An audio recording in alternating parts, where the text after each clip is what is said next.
In the glittering world of British royalty, where every gesture is scrutinized and every accessory tells a story, one evening would prove that even the smallest details can create the biggest scandals.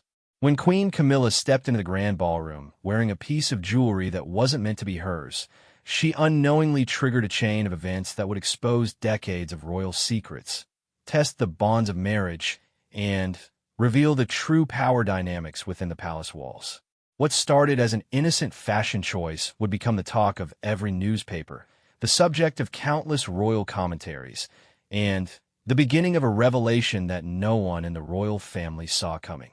Sometimes the most beautiful treasures carry the heaviest burdens, and on this particular night, a single necklace would prove that in the world of royalty, nothing is ever as simple as it appears. The story you're about to read isn't just about jewelry or fashion. It's about love, betrayal, tradition, and the complicated relationships that exist behind the palace doors. It's about how one moment of recognition can change everything, and how sometimes the past has a way of demanding attention when we least expect it. The afternoon sun streamed through the tall windows of Clarence's house as Queen Camilla stood before her ornate dressing room mirror, preparing for what promised to be one of the most important charity galas of the year. The annual Children's Hospital Foundation event was always a highlight of the royal calendar, but this year felt different. There was an electricity in the air, a sense that tonight would be particularly special.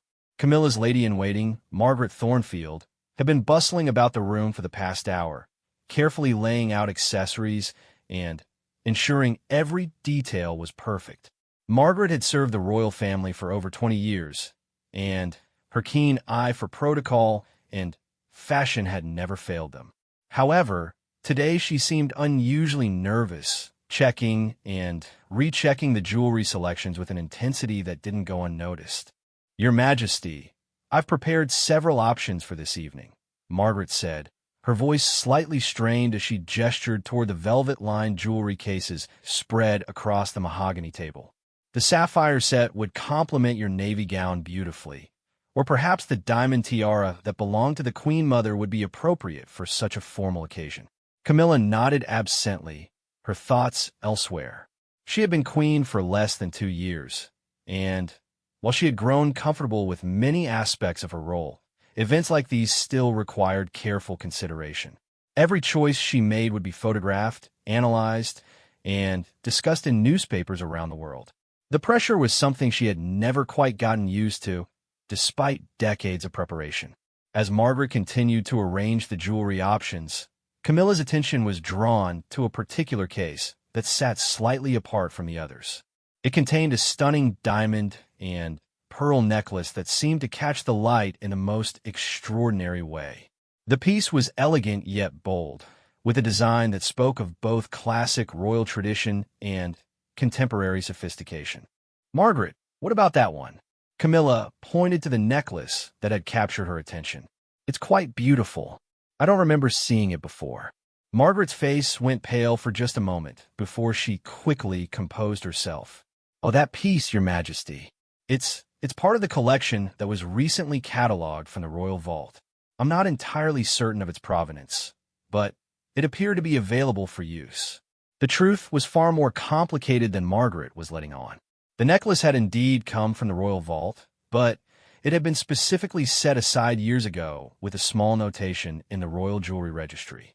The notation, written in careful script, simply read, "Personal collection, Catherine, Princess of Wales."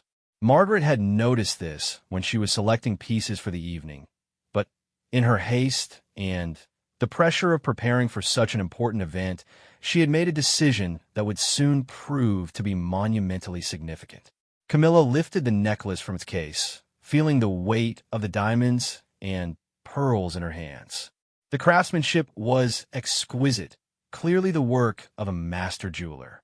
Each diamond was perfectly cut, and the pearls had a luminous quality that suggested they were of the finest origin. As she held it up to the light, she could see why it had caught her eye immediately. "It's perfect," she said, her voice filled with genuine admiration. "Help me put on, would you?" Margaret's hands trembled slightly as she fastened the clasp behind Camilla's neck. The necklace settled perfectly against the queen's collarbone, as if it had been designed specifically for her. In the mirror's reflection, both women could see how stunning the piece looked with Camilla's evening gown and elegant upswept hairstyle. "Your Majesty looks absolutely radiant," Margaret said, though her compliment was tinged with an anxiety she couldn't quite shake. Something in her instincts told her she should double-check the jewelry registry, but there was no time now. King Charles would be expecting them to depart for the gala within the hour. Meanwhile, in another wing of Clarence House, King Charles III was having his own preparations for the evening. His valet, Robert Whitmore, was helping him with his formal evening while they discussed the guest list and the expected agenda for the charity gala.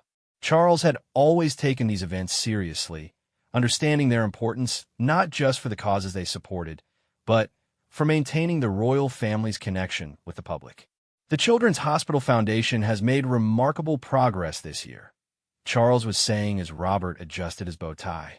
Their new wing is nearly complete, and the research they're funding could truly make a difference for young patients across the Commonwealth. Robert nodded respectfully. "Indeed, Your Majesty. I believe several prominent philanthropists will be in attendance tonight, including some from overseas. The guest list is quite impressive." Charles smiled, pleased that the event was drawing such significant support. As he looked at himself in the mirror, he thought about how important it was for both him and Camilla to present themselves as a united front, especially at events like these. Their marriage had weathered many storms over the years, and while they had found their rhythm as king and queen, he never took their partnership for granted. The sound of heels on marble flooring announced Camilla's approach down the corridor. Charles turned toward the door, expecting to see his wife ready for their departure. When she appeared in the doorway, he was struck by how magnificent she looked.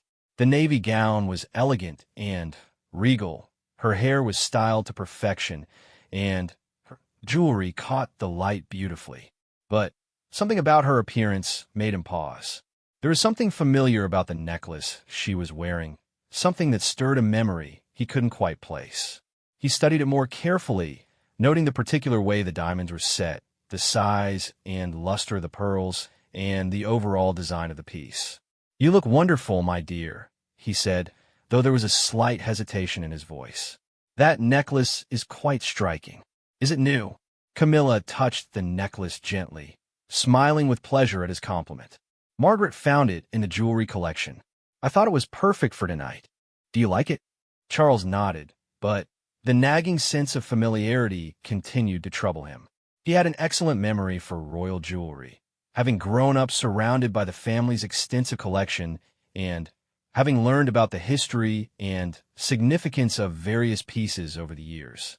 This particular necklace definitely reminded him of something, but he couldn't quite place what it was. As they prepared to leave for the gala, Charles found himself stealing glances at the necklace.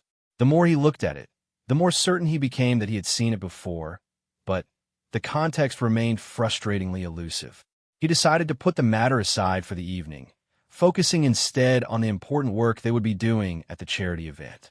The royal convoy was ready when they stepped outside Clarence House. The evening air was crisp, and there was already a small crowd of well-wishers gathered behind the barriers to catch a glimpse of the king and queen.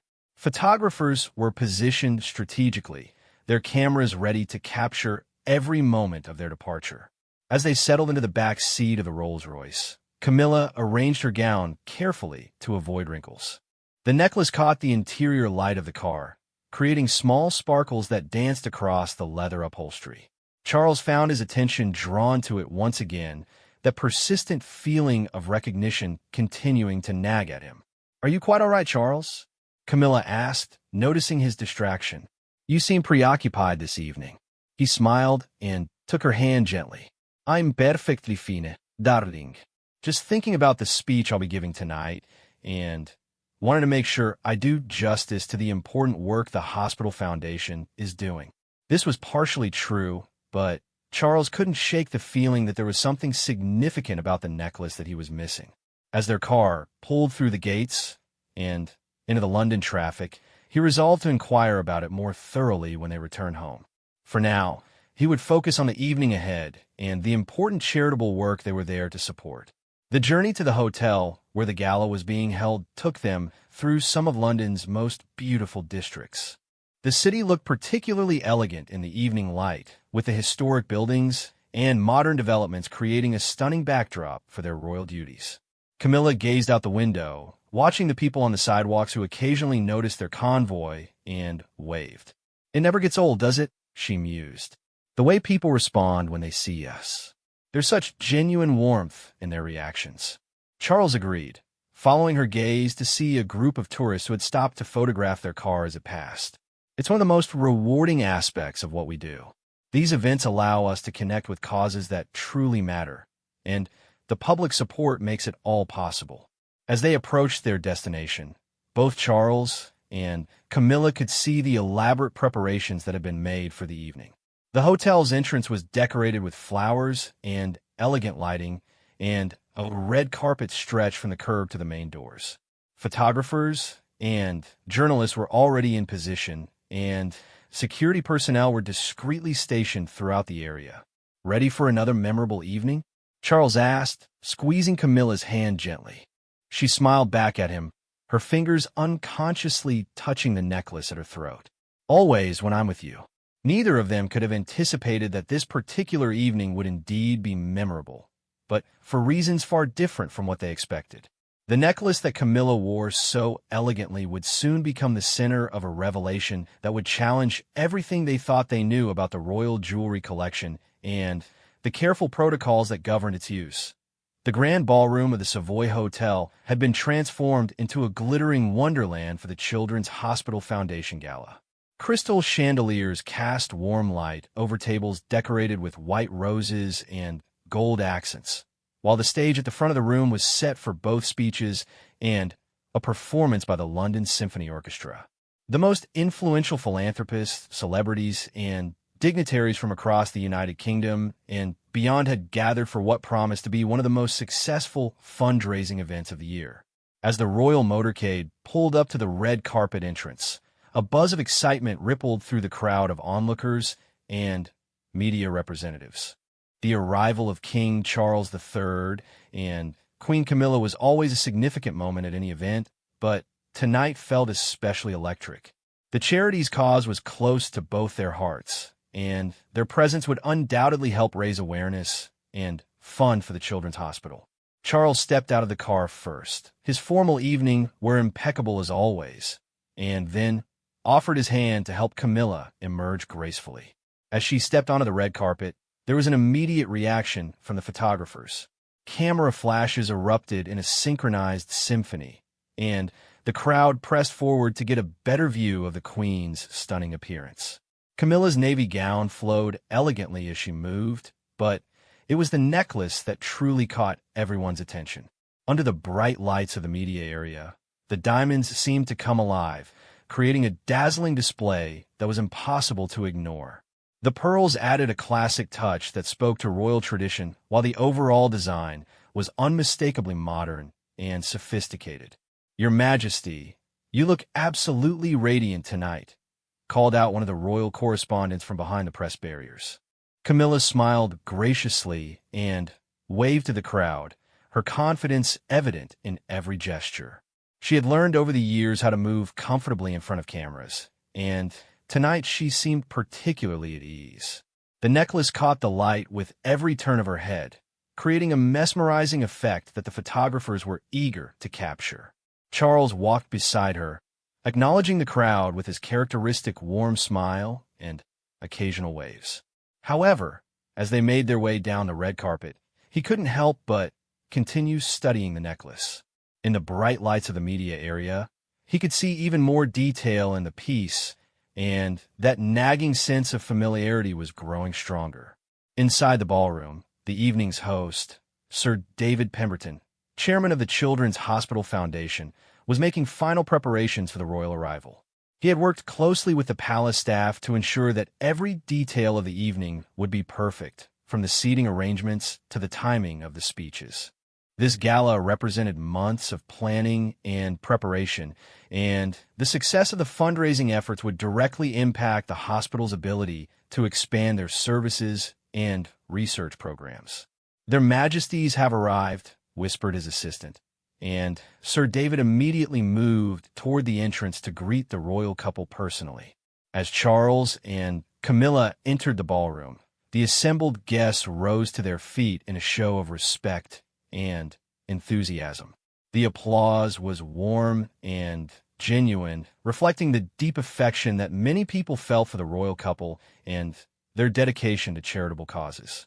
Camilla's entrance, in particular, drew admiring glances from many of the female guests who appreciated both her elegance and her choice of jewelry. Lady Victoria Hartwell, one of the event's major patrons and a longtime friend of the royal family, was among the first to greet them. "Your Majesty," she said to Camilla, "you look absolutely stunning this evening. That necklace is truly magnificent." "Thank you so much, Victoria," Camilla replied warmly. "It's wonderful to see you here, supporting such an important cause." As they moved through the reception area, greeting various dignitaries and supporters, the necklace continued to draw attention and compliments. Several jewelry experts who were among the guests commented quietly among themselves about the exceptional quality of the piece and speculated about its origins. The diamonds appeared to be of museum quality, and the pearls had the lustrous beauty that only came from the finest natural sources. Meanwhile, across London in Kensington Palace, Catherine, Princess of Wales, was having a quiet evening at home with Prince William and their children. They had decided to have a family movie night, something that had become a cherished tradition whenever their schedules allowed for such simple pleasures. Catherine was wearing comfortable clothes and had her hair pulled back casually as she prepared popcorn in the kitchen. "What movie did we decide on tonight?" William called from the living room, where he was helping the children arrange cushions on the floor for their viewing party. "The children voted for the new animated film about the ocean adventure," Catherine replied, carrying a large bowl of popcorn into the room. "Though I suspect Louis might fall asleep halfway through." As they settled in to watch the movie, Catherine's phone buzzed with a notification. She glanced at it and saw a news alert about the charity gala that Charles and Camilla were attending. Curious about how the event was going, she opened a link to see some of the early photographs that were already being shared by the royal correspondents. The first image showed Charles and Camilla on the red carpet, both looking elegant and regal as they greeted the crowd. Catherine smiled at how wonderful they looked together, but as she studied the photograph more closely, something caught her attention. The necklace that Camilla was wearing looked remarkably familiar. Catherine zoomed in on the image, her heart beginning to race as she recognized the distinctive design of the diamonds and the particular way they were arranged with the pearls. It was definitely her necklace, a piece that had been given to her by William on their 5th wedding anniversary. The necklace had tremendous sentimental value, as it incorporated diamonds that had belonged to his mother, Princess Diana, along with pearls that had been specially selected for their exceptional quality. "William," she said, her voice tight with confusion and concern, "can you look at this photograph?" William paused the movie and moved to sit beside her on the couch, looking at her phone screen with curiosity. "What is it, darling?" Catherine pointed to the necklace in the image. "That's my necklace, the one you gave me for our anniversary." "How is Camilla wearing my necklace?" William studied the photograph carefully, his expression growing serious as he recognized the piece. He remembered the careful selection process they had gone through with the royal jewelers to create something that would honor his mother's memory while being uniquely Catherine's. The design was distinctive enough that there was no possibility of confusion with another piece. "That's definitely your necklace," he confirmed, his voice reflecting his own confusion. "There must be some kind of mistake. Perhaps someone from the royal collection mixed up the jewelry assignments." Catherine continued scrolling through the photographs, seeing the necklace from different angles as Camilla moved through the gala reception. Each image confirmed what she already knew. This was definitely her personal jewelry, not something from the general royal collection. "I don't understand how this happened," she said, her voice carrying a mixture of hurt and bewilderment. "That necklace was specifically made for me, with your mother's diamonds. It's not part of the crown jewels or the general collection. It's mine." William could see how upset Catherine was becoming, and he felt his own anger rising at what appeared to be a significant breach of protocol. The management of royal jewelry was typically handled with extreme care and precision, with clear designations about which pieces belonged to whom and when they could be worn. Back at the gala, Charles and Camilla had taken their seats at the head table, and the formal program was beginning. Sir David Pemberton rose to address the gathering, thanking everyone for their support and outlining the hospital's achievements and goals for the coming year. The audience listened attentively, many of them deeply moved by the stories of young patients whose lives have been transformed by the medical care and research that the foundation supported. Charles was scheduled to speak after the dinner course, and he was mentally reviewing his remarks when he noticed something that made him freeze. At a table near the front of the room, he spotted Dr. Sarah Mitchell, the hospital's chief pediatric cardiologist, who was wearing a simple string of pearls. The sight of those pearls triggered a sudden, vivid memory that hit him like a lightning bolt. He remembered now where he had seen Camilla's necklace before. It had been at William and Catherine's 10th wedding anniversary celebration, just 2 years earlier. Catherine had worn that exact piece, and Charles remembered complimenting her on it. William had proudly explained how he had worked with the royal jewelers to incorporate Diana's diamonds into a new design that would be uniquely Catherine's.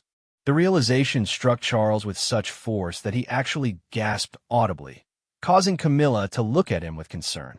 "Are you feeling all right, darling?" she whispered.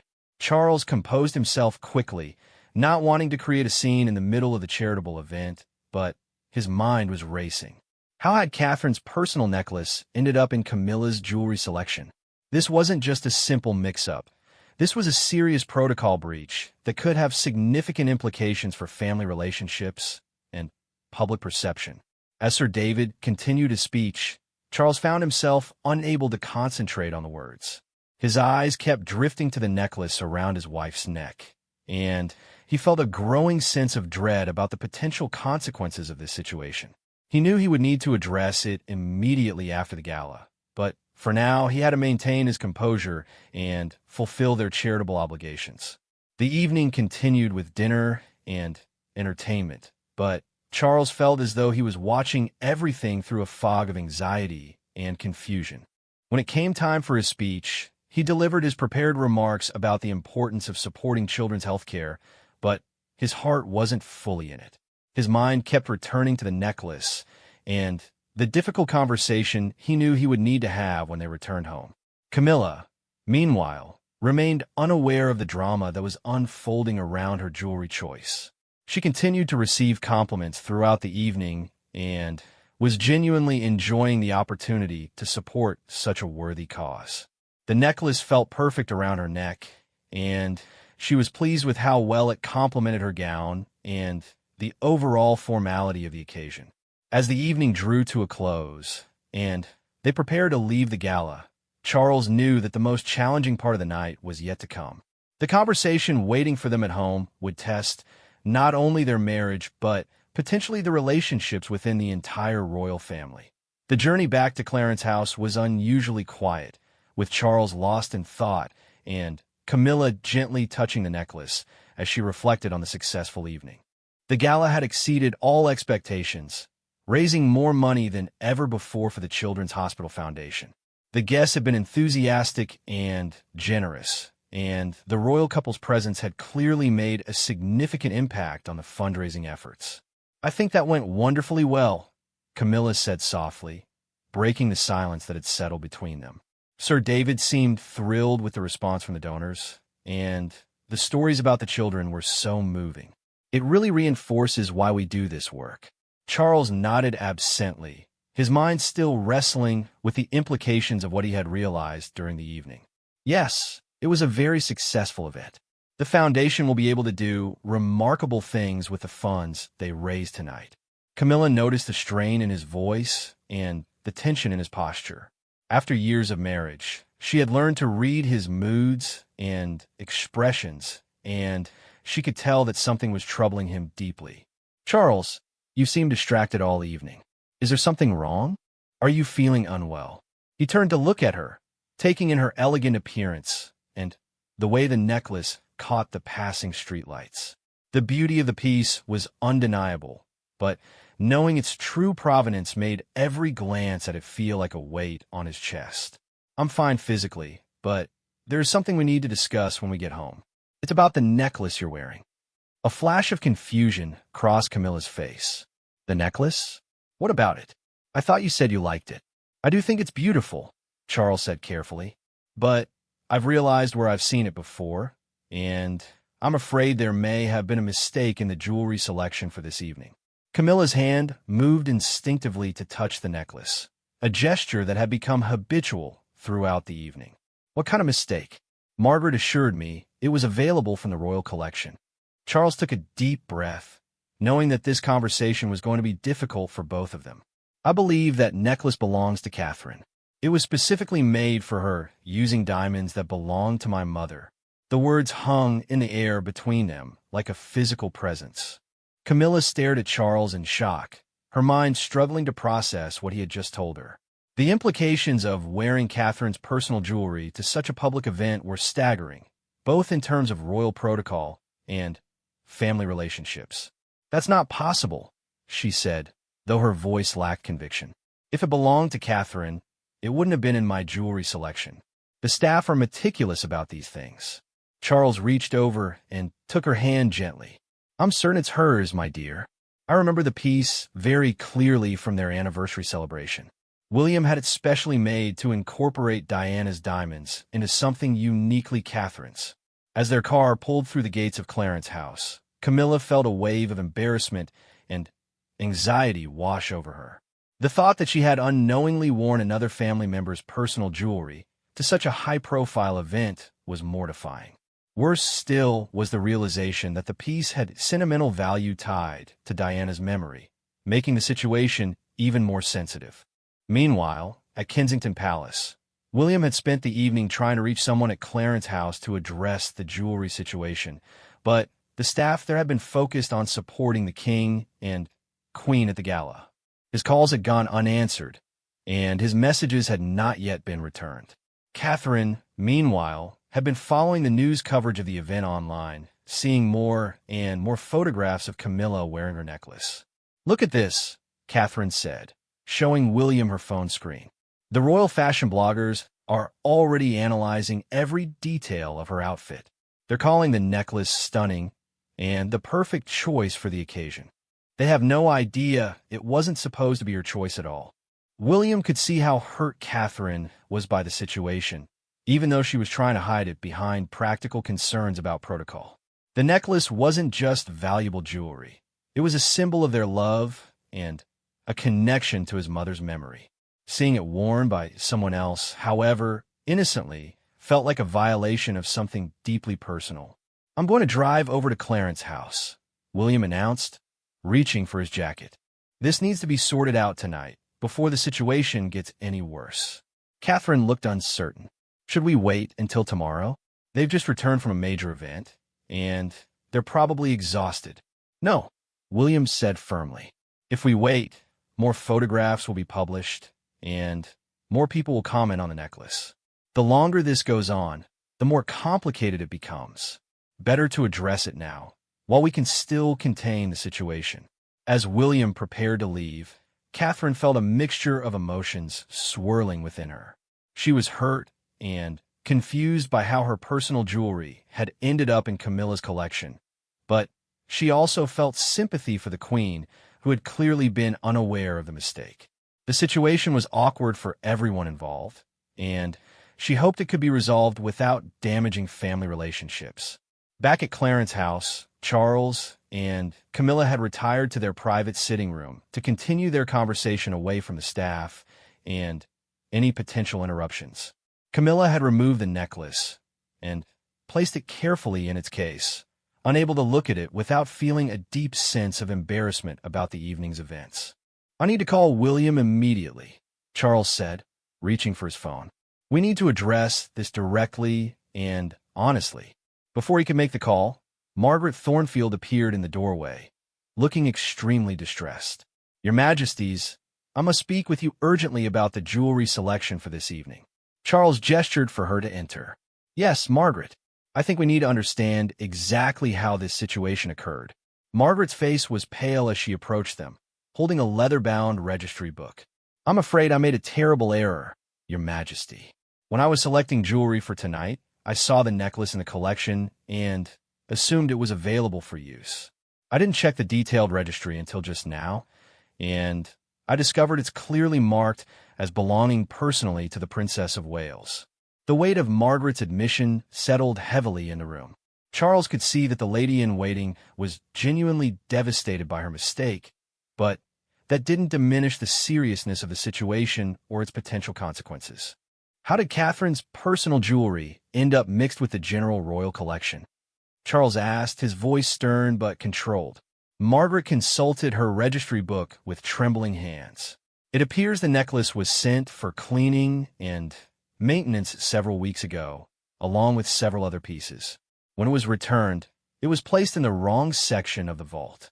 The error should have been caught during the routine inventory check, but that hasn't been completed for this quarter yet. Camilla spoke up, her voice filled with regret. Margaret, while I appreciate that this was an honest mistake, the implications are quite serious. This isn't just about protocol. This is about family relationships and respect for personal property. Before Margaret could respond, they heard the sound of a car approaching the house. Charles looked out the window and saw William's Range Rover pulling into the courtyard. It appears William has come to discuss this matter in person. The next few minutes were tense as they waited for William to be announced and escorted to their sitting room. When he finally appeared, his expression was serious but controlled. He greeted his father and stepmother politely, but there's an underlying tension that was impossible to ignore. I think we all know why I'm here, William said without preamble. Catherine recognized her necklace in the photographs from tonight's gala. We need to understand how her personal jewelry ended up being worn at a public event. Charles gestured for William to sit down, wanted to handle the situation with as much diplomacy as possible. Margaret has just explained that there was a mix-up when a necklace was returned from cleaning. It was placed in the wrong section of the vault, and she didn't realize it belonged to Catherine when she selected it for tonight. William listened to the explanation, but his expression remained troubled. This isn't just about administrative errors, Father. That necklace was specifically made for Catherine using mother's diamonds. It has tremendous sentimental value, and seeing it worn by someone else has been very upsetting for her. Camilla felt her heart sink at William's words. She had always tried to be respectful of Diana's memory and sensitive to the feelings of William and Harry regarding their mother. The thought that she had inadvertently caused pain by wearing something connected to Diana made her feel sick with regret. William, I had absolutely no idea, she said, her voice filled with genuine distress. If I had known for even a moment that the necklace belonged to Catherine, I would never have worn it. The last thing I would ever want is to cause hurt to you or your family. William could see that Camilla's distress was genuine, and his anger began to soften slightly. He knew she wasn't malicious, but the situation still needed to be addressed properly. I believe you, Camilla, but we need to ensure that something like this never happens again. The management of personal jewelry versus royal collection pieces needs to be more clearly defined and more carefully monitored. Charles nodded in agreement. You're absolutely right. This situation has exposed a serious gap in our protocols, and we need to address it immediately. I'll personally ensure that a complete review of jewelry management procedures is conducted. As they continued to discuss the practical steps needed to prevent future mistakes, the conversation gradually became less tense. William could see that both Charles and Camilla were genuinely sorry about what had happened, and he appreciated their willingness to take responsibility and make changes. However, the emotional impact of the evening would not be so easily resolved.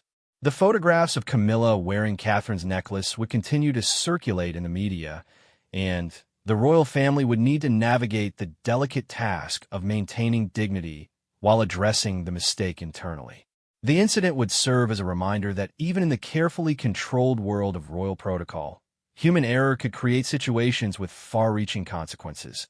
The days following the charity gala were filled with careful damage control and sensitive family conversations.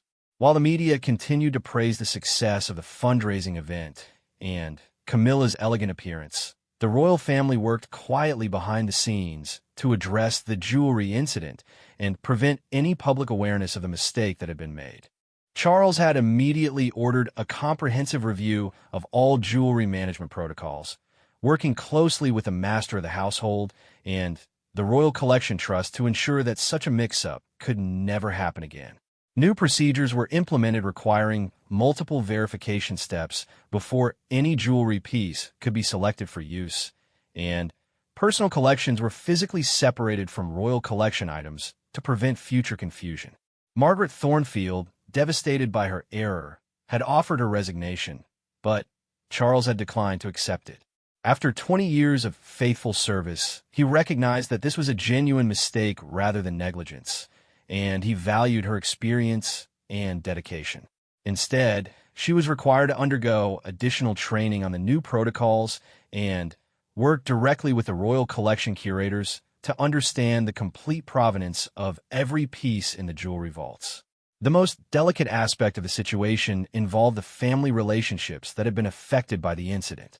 Catherine had been gracious in accepting the apologies and explanations offered by both Charles and Camilla, but William could see that she had been deeply hurt by seeing her personal jewelry worn by someone else at such a public event.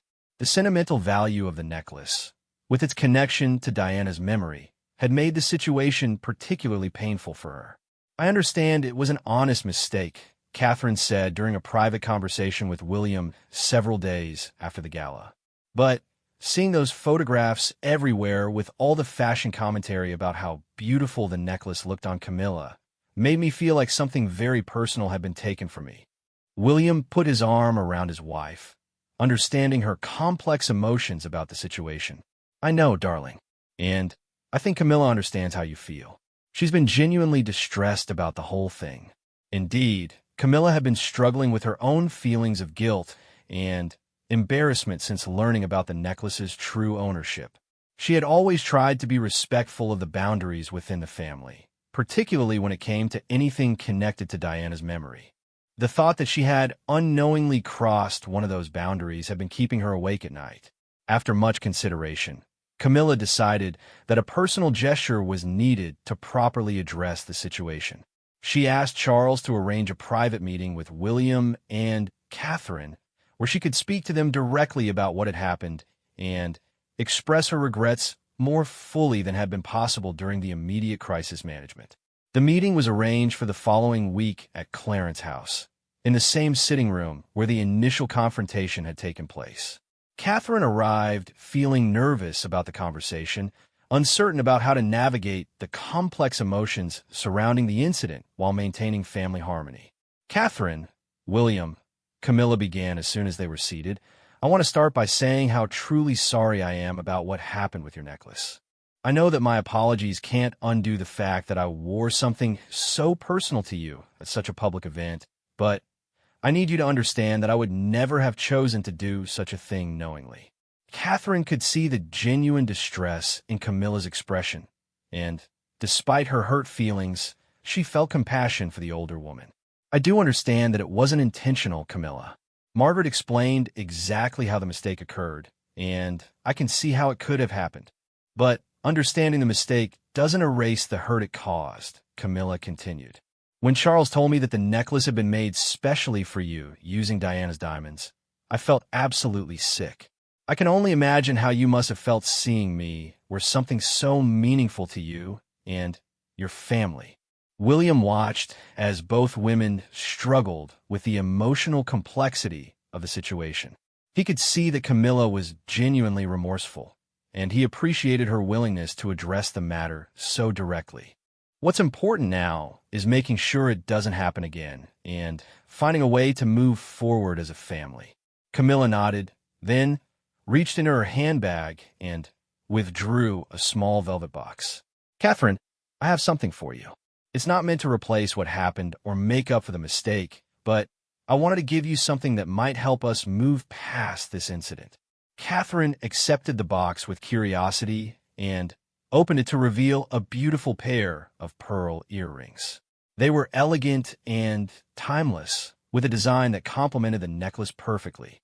"These are beautiful, Camilla, but you didn't need to give me anything. They belong to the Queen Mother," Camilla explained. "Charles thought you might like to have them, as they're part of the same pearl set that inspired some of the design elements in your necklace. We thought it might be meaningful for you to have something that connects to the same historical collection while being uniquely yours." Catherine was genuinely touched by the gesture. The earrings were exquisite, and the thought that they connected to the same royal tradition as her necklace made them particularly special. "This is incredibly generous of you. Thank you so much." As the conversation continued, the tension that had existed between them began to dissolve. They discussed the new protocols that had been put in place, and Camilla assured Catherine that she would personally review any jewelry selections in the future to ensure that nothing like this could happen again. "I want you to know," Camilla said as their meeting drew to a close, "that I have tremendous respect for you and William, and for the memory of Diana. The last thing I would ever want is to cause any discomfort when it comes to anything connected to her legacy." Catherine smiled, feeling that they had genuinely resolved the emotional aspects of the situation. "I know that, Camilla, and I appreciate you taking the time to speak with us so openly about all of this." Meanwhile, the media coverage of the gala continued to focus on its charitable success, with several follow-up articles highlighting the significant funds that have been raised for the Children's Hospital Foundation. The royal fashion blogs continued to feature photographs of Camilla's elegant appearance, completely unaware of the complex drama that had played out behind the scenes regarding her jewelry choice. Charles was particularly pleased that they had managed to resolve the situation without any public awareness of the mistake. The last thing the royal family needed was negative media attention about internal protocol failures or family tensions. The charity had benefited enormously from the positive coverage of the event, and the Children's Hospital would be able to expand its services significantly thanks to the funds raised. In the weeks that followed, the new jewelry management protocols proved to be highly effective. The additional verification steps and clear separation of personal and royal collection pieces eliminated any possibility of future mix-ups. Margaret Thornfield, chastened by her error, but grateful for the opportunity to continue serving, became one of the most meticulous jewelry administrators in the palace's history. The relationship between Catherine and Camilla actually grew stronger as a result of how they had handled the difficult situation. Both women gained respect for each other through their mature and gracious approach to resolving the conflict, and they began to develop a warmer personal relationship than had existed before. Several months later, Catherine chose to wear both her necklace and the pearl earrings that Camilla had given her to a state banquet, creating a stunning jewelry combination that was widely praised in the fashion press. The symbolism of wearing both pieces together was not lost on those within the royal family, who knew the story of how the earrings had come to be hers. "You look absolutely magnificent," Charles told Catherine before the banquet, noticing how beautifully the pearls complemented her necklace. "That combination is perfect, and I think Diana would be very pleased to see how her diamonds have become part of such a meaningful connection between you and Camilla."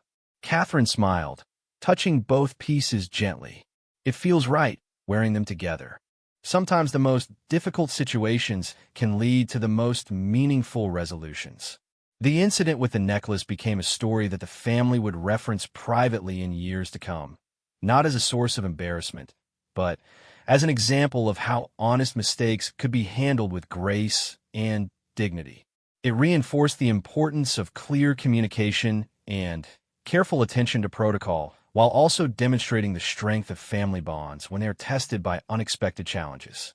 For Camilla, the experience served as a reminder of the complex responsibilities that came with her role as queen and the importance of being sensitive to the feelings and traditions of all family members. She never again selected jewelry without personally verifying its provenance and ensuring that she had the proper authority to wear each piece. The Children's Hospital Foundation continued to benefit from the success of that memorable gala, with the funds raised that evening contributing to medical breakthroughs that would help young patients for years to come. In the end, what had begun as an evening focused on charitable giving had become something much more significant, a test of family relationships and royal protocols that ultimately strengthened both. The necklace itself was returned to Catherine's personal collection with enhanced security measures and clear documentation of its provenance and sentimental value.